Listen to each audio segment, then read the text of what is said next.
Halo teman-teman, pada video kali ini saya akan menjelaskan tentang pembuktian rumus fungsi kuadrat menggunakan iceberg.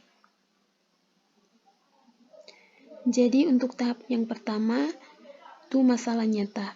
Jadi masalah nyata yang saya ambil yang berkaitan dengan fungsi kuadrat itu yang pertama lintasan roller coaster yang membentuk parabola. Gambar yang kedua lintasan roket yang ditembakkan yang membentuk parabola. Gambar yang ketiga, lintasan bola basket. Gambar yang keempat, pelangi yang membentuk parabola. Gambar yang kelima, besi pengaman jembatan yang berbentuk parabola. Dan yang terakhir, lintasan air mancur yang membentuk parabola. Nah, setelah itu kita masuk ke tahap yang kedua, yaitu pembentukan skema. Dari masalah nyata, saya ambil satu masalah nyata untuk dibawakan ke tahap yang berikut, yaitu pembentukan skema, yaitu pelangi. Jadi, dari pelangi ini dia membentuk parabola, dan dalam model matematika bisa dinyatakan dalam diagram kartesius seperti gambar berikut, teman-teman. Jadi, ini ada sumbu X dan sumbu Y. Untuk X, Y, ini merupakan titik potong atau titik pertemuan antara sumbu X dan sumbu Y.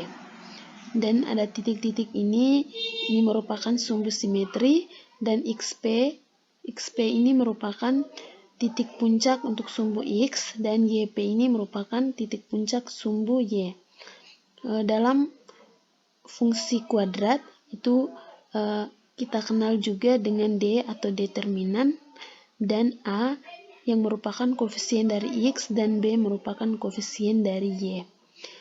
Setelah dari tahap pembentukan skema, kita lanjut ke tahap yang berikut, yaitu membangun pengetahuan. Jadi, dalam fungsi kuadrat,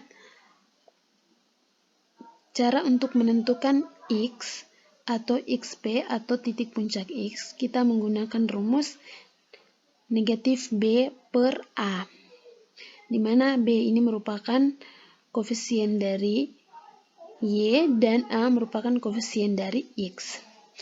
Dan yang kedua, untuk menentukan titik puncak Y atau YP, kita menggunakan rumus negatif D per 4A. Untuk D ini itu sama dengan B kuadrat kurang 4AC per 4A. Jadi ini merupakan cara atau rumus untuk menentukan YP atau titik puncak sumbu Y. Dari tahap pembentukan skema, kita masuk ke membangun pengetahuan ini, kita bawakan ke dalam fungsi fx sama dengan negatif A dikali X kurang X kuadrat ditambah YP, di mana YP ini merupakan titik puncak dari sumbu Y, sama dengan negatif A dikali X kurang X kuadrat ditambah C atau konstanta, sama dengan negatif X kurang C dikali X kurang C ditambah C.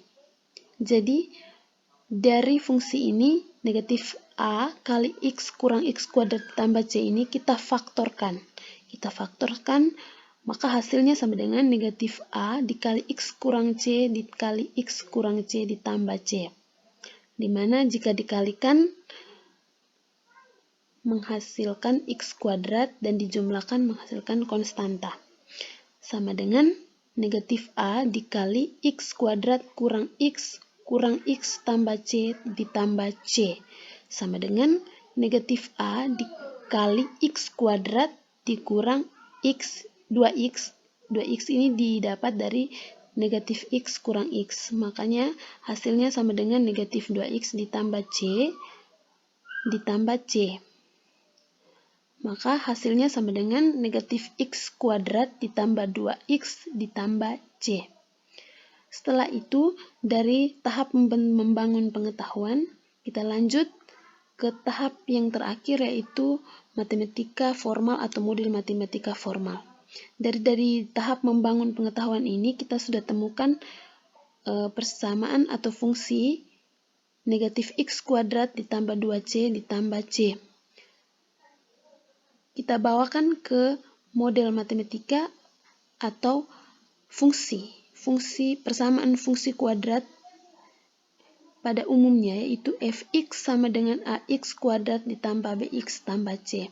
Jadi rumus ini datang dari tahap membangun pengetahuan, yaitu negatif x kuadrat tambah 2x tambah c. Dibawakan ke model matematika formal, maka model matematika formalnya itu berbentuk fx sama dengan ax kuadrat tambah bx ditambah dengan c.